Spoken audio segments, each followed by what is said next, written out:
Israel is continuing its deadly onslaught on the Gaza Strip. The latest strike has killed several people, bringing to 208 the overall death toll of Palestinians killed since Tel Aviv began pounding the territory on July the 8th. Over 1,500 Palestinians have also been injured. At least 3 Palestinians were killed and 3 others injured in the latest Israeli attack on Khan Younis. The UN says that 80% of Gazans killed by Israeli airstrikes are civilians, and nearly 30% of the fatalities are women and children. According to Palestinian officials, Israel has fired missiles at the homes of senior Hamas leaders following a failed Egyptian ceasefire effort. The Israeli army has warned that some 100,000 Palestinians in eastern Gaza to evacuate their homes. Earlier, Hamas had called on residents in border areas to leave their homes ahead of more strikes.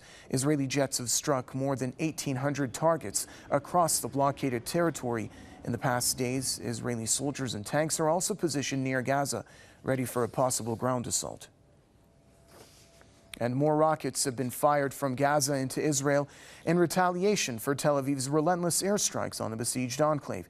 The armed wing of Hamas, the Al-Qassam brigades, has fired dozens of rockets toward south of Tel Aviv, Haifa in northern Israel, Ashdod, Ashkelon, Beersheba, and Kiryat Gat.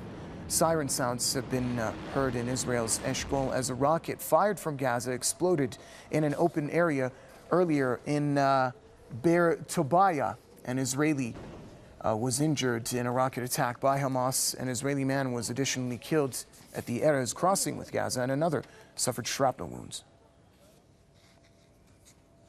For more insight on that story, we're joined by political commentator Mr. Alberto Garcia Watson, who's joining us via satellite from the Lebanese capital, Beirut.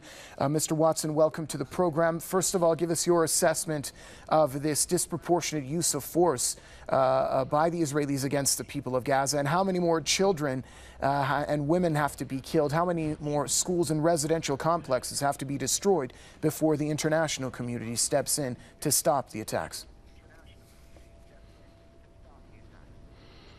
Well, last night, the Al-Wafa hospital in the Gaza Strip, actually in the Gaza City, was bombed, even though there were 8 international activists inside protecting those that were unable of moving out of the hospital. This just shows, this is a proof of the careless of the Israelis in their program of extermination of the Palestinians in Gaza. We just heard a couple of days ago a high general of the Israeli army saying that I wish that I will wake up one morning and Gaza has disappeared from the map.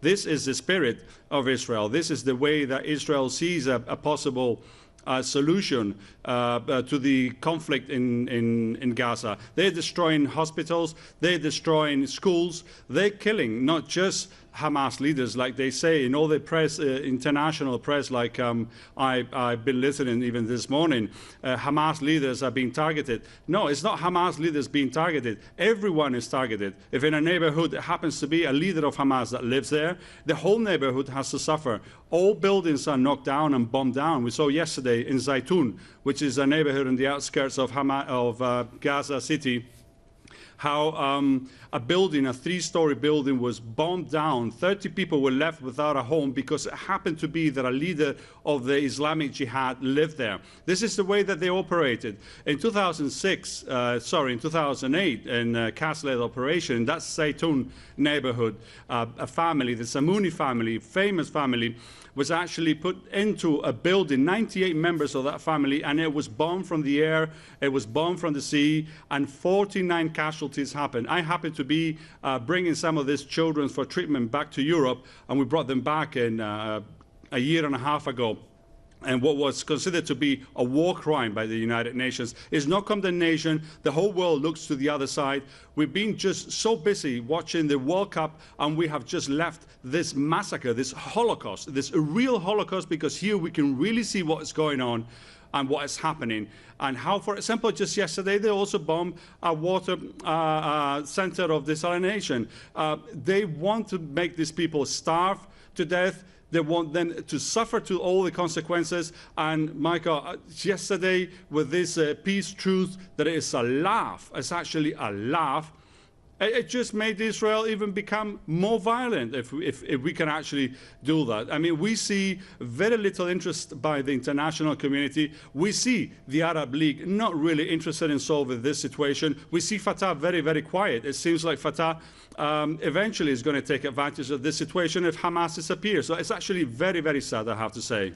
And various rights groups have already stated that the Israelis have been carrying out war crimes against the people of Gaza in this asymmetric warfare that they've been conducting against the people there, where mostly civilians, women and children are being killed.